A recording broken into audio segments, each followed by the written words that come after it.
video es mostrar cómo se aplican los láseres en diferentes campos de acción. Para ello, el enfoque inicial era encontrar los usos que se les dan en maquinaria o servicios, como las cortadoras láser industriales, o bien, como las operaciones láser que han ganado popularidad en los últimos tiempos. Sin embargo, tuvimos la gran dicha de haber sido recibidos con los brazos abiertos cuando contactamos con una eminencia en la rama de la investigación de la interacción luz-materia, el Dr. Pedro Antonio Quinto Su, que lleva a cabo una serie de investigaciones muy interesantes, en las que trabaja con un tipo muy característico de láseres, los láseres de haces estructurados, de los que hablaremos más adelante. Estábamos seguros de que aprenderíamos muchísimo de una estadía en el laboratorio de óptica del Instituto de Ciencias Nucleares en la UNAM, por muy pequeña que fuera, y más aún de la mano de un conocedor de la materia como lo es el Dr. Pedro. Así fue como este grupo de 5 politécnicos partió hacia lo desconocido.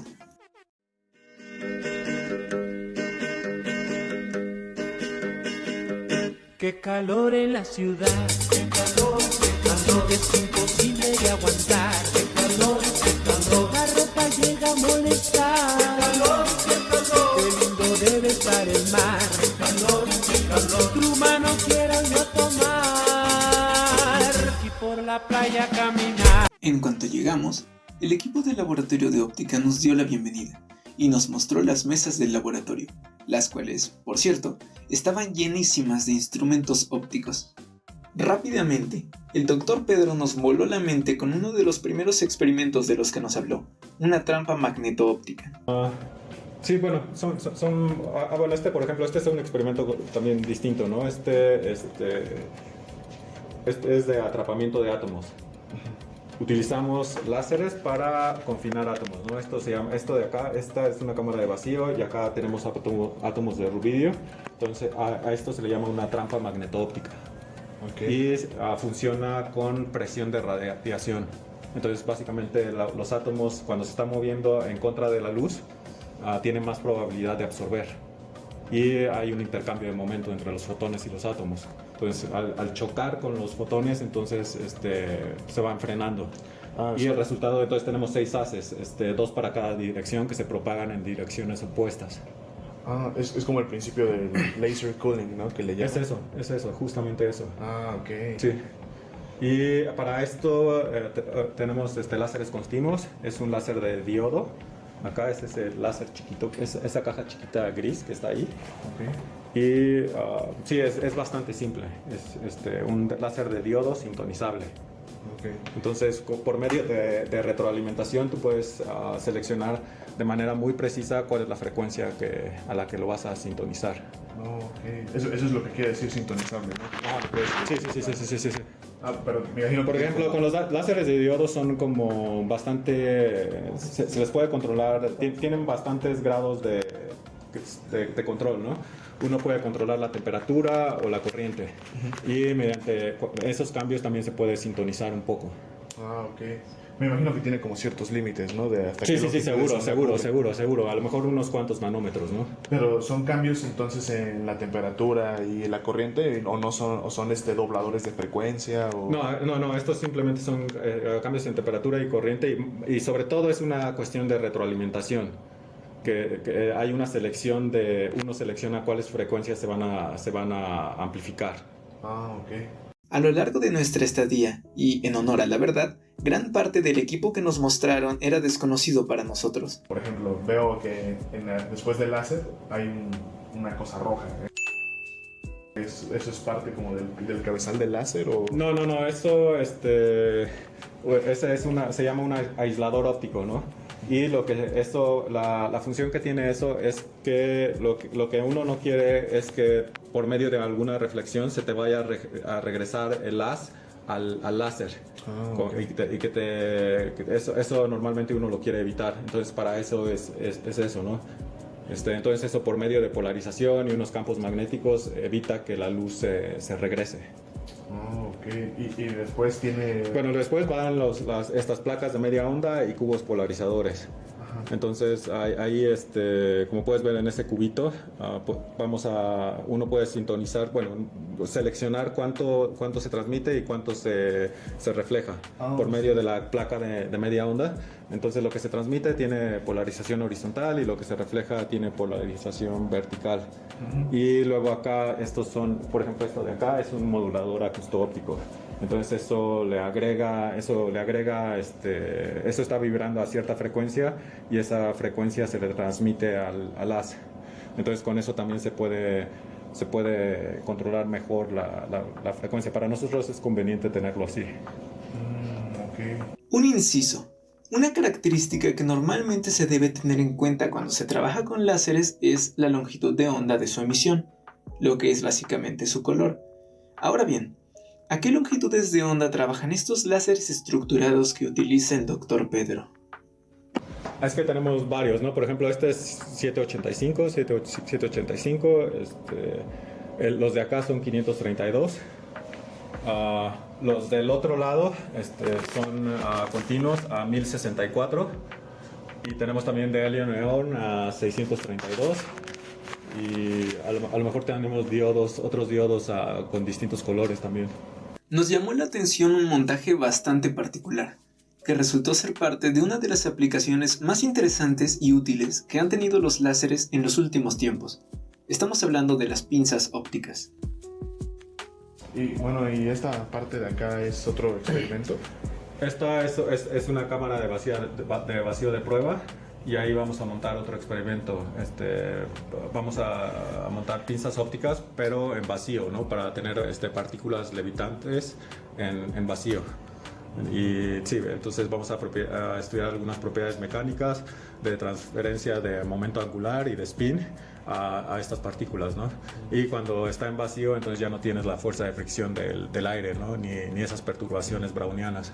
El doctor nos siguió mostrando diversos experimentos en los que se conseguía el atrapamiento de partículas. Aquí tenemos varios, ¿no? Por ejemplo, estas dos cajas que están ahí, estas dos cajas grises, son los controladores de corriente y de temperatura para un diodo.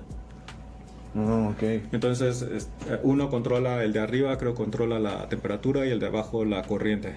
La temperatura la dejamos fija en un valor. Entonces, ese básicamente es un circuito PID para mantenerla fija.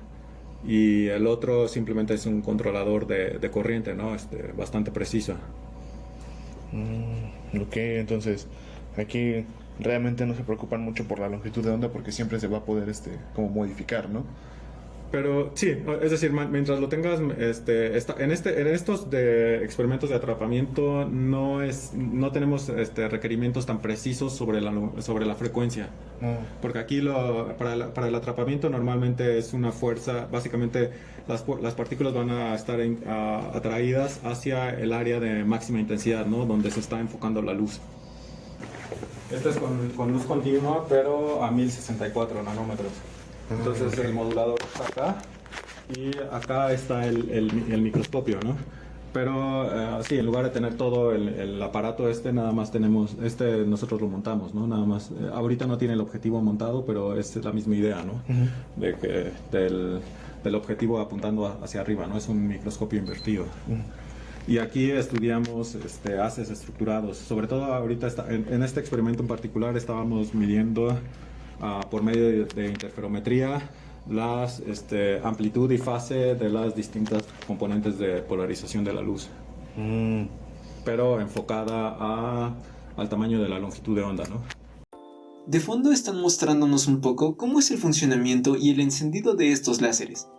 Mientras tanto, expliquemos un poco acerca de lo que nos acaba de decir el doctor.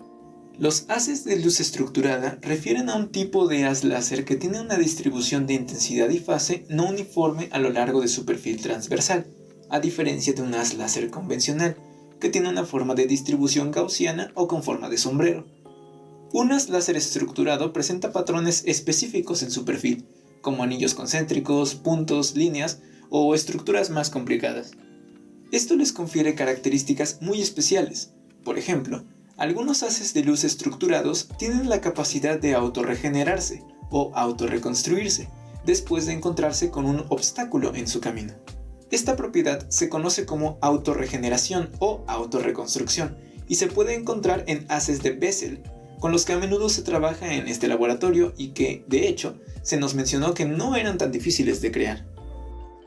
Otra cosa interesante que se nos mencionó es que en los experimentos que se llevaban a cabo, no era necesario un control súper riguroso de la longitud de onda.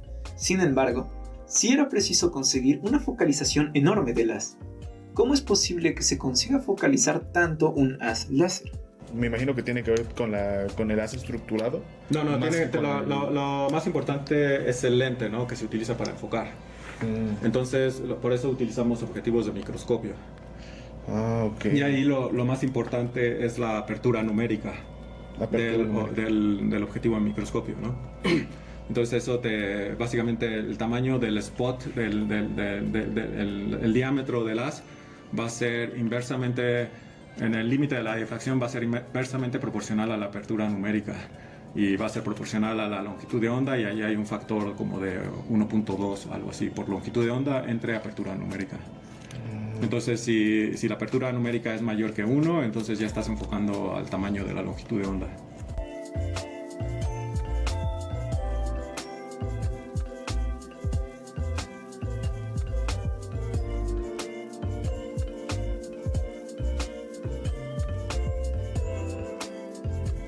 No podíamos irnos sin saber cuáles eran las líneas de investigación que más le llamaban la atención al doctor, además de diferentes aplicaciones que puede tener la fotónica en el campo. Pues es bastante amplia, ¿no? En el sentido de que es interacción de luz con materia a distintas escalas, ¿no? Que sería como desde átomos hasta partículas microscópicas, y esta parte de luz estructurada, ¿no? Entonces, como que esta parte de la luz estructurada como que tiene muchísimas aplicaciones, ¿no? Entonces, también los proyectos que se hacen aquí son muy variados, ¿no? Desde microexplosiones con ondas de choque, cosas que ocurren en una escala de tiempo de nanosegundos, hasta cosas, estas pinzas ópticas, trampas de átomos. Allá todavía no les he mostrado, tenemos un experimento en el cual estamos tratando de enfocar a través de medios turbios. Es decir, tienes un haz láser, lo quieres enfocar y le pones, por ejemplo, un vidrio esmerilado. Entonces, del otro lado ya no tienes luz enfocada, ¿no? Nada más tienes un patrón de moteado. O sea, todo se descompone. Entonces, la cuestión es, si tú puedes medir cuál es el efecto de este vidrio esmerilado, que es como un medio aleatorio, entonces puedes cancelar ese efecto, ¿no? Y puedes volver a enfocar del otro lado. Vas a volver a reconstruir. Ajá, exacto, sí.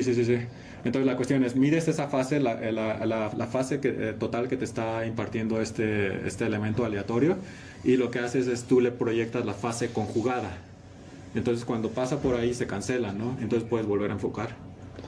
Por eso puede ayudar mucho a la comunicación. Y también, en principio, también como para enfocar la luz en tejidos, medios vivos y así, ¿no? Y también para comunicaciones, ¿no? Sí tiene muchas aplicaciones, ¿no? Ahí el desafío es como medir esa fase bidimensional, ¿no? Entonces, bastante, sí. Un punto interesante de nuestra visita fue enterarnos del papel fundamental que tiene todo el equipo del laboratorio en el desarrollo de cada proyecto, como es el caso del doctor y técnico académico Cristian Mojica. Usted era el que reparaba la electrónica a veces.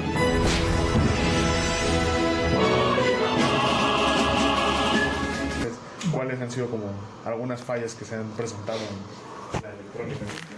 Pues lo que hay que estar siempre preparados es porque el equipo pues va envejeciendo. Todo equipo tiene una vida útil, entonces hay que estar preparados pues si tienen que algún problema con algún falso contacto, o con que ya una resistencia tal vez ya se degradó, un capacitor, entonces hay que estarlo monitoreando para que tenga ese mantenimiento correctivo, ya si es necesario pues cambiar, ¿no? Partes que se necesiten, tal vez pedirlos al extranjero, cambiarlas aquí. Pues sí, más o menos casi es eso, la vida media que tienen los equipos. O sea, se descomponen más por viejos que por fábrica. Por usarlos, ¿no? ¿Qué tan recurrente esos cambios, esos arreglos? Híjole, pues ahorita todo depende del tiempo, ¿no? Sí, hay unos equipos que ya tienen bastantes años y siguen funcionando, y otros que tienen el mismo tiempo y comienzan a fallar. Entonces lo que sí hay que estar siempre atentos es estar monitoreando diario o cada semana para estar viendo que se pueda prevenir todo esto, ¿no? Y esta es una parte que también hacemos, ¿no? Componer los equipos, pero también desarrollar nuevos instrumentos, por ejemplo. ¿Cómo cuál ha desarrollado usted? así. Por ejemplo, muchos sistemas de obturación, por ejemplo, que tienen que ver con bloquear el lazo, dejarlo pasar a diferentes tiempos. Entonces eso también se puede programar y con diferentes plataformas como Arduino, por ejemplo. Controlamos todos esos tiempos desde sistemas de microcontroladores y cosas así. Sí, sí. O sistemas de medición, por ejemplo. O sea, tenemos arreglos de fotodiodos que nosotros hacemos la amplificación y todo el sampleo de la señal, y todo eso también es lo que hacemos. Para finalizar nuestra visita, nos quedaba una última pregunta, que era: ¿por qué en el Instituto de Ciencias Nucleares se encuentra, precisamente, un laboratorio dedicado a la óptica? Bueno, es que en el Instituto de Ciencias Nucleares creo que se hace de todo, ¿no? Ya creo que la cuestión de ciencias nucleares creo que es como un nombre viejo que se quedó, ¿no? Entonces tenemos aquí un departamento de química, tenemos 4 laboratorios de óptica, también de átomos fríos hay otro laboratorio, este no es el único, creo que de hecho hay otros 2 laboratorios de átomos fríos, uno que ya está bien establecido y otro que apenas está despegando. Entonces tenemos esa parte de óptica, química, luego de física teórica, un departamento de gravitación, entonces se hace muchos temas, ¿no? Sí. Genial. Y por ejemplo, ese de física teórica, ¿es adjunto a este o es como de física, o sea, de la...? No, esto es el Instituto de Ciencias Nucleares y bueno, aparte hay un instituto de física, un instituto de astronomía y hay otros institutos, creo que en algunos otros estados, hay de varias cosas, ¿no? Aquí tenemos junto el Instituto de Materiales, donde también tienen laboratorios de óptica, está el ICAT, donde también tienen muchos láseres y muchas cosas de óptica.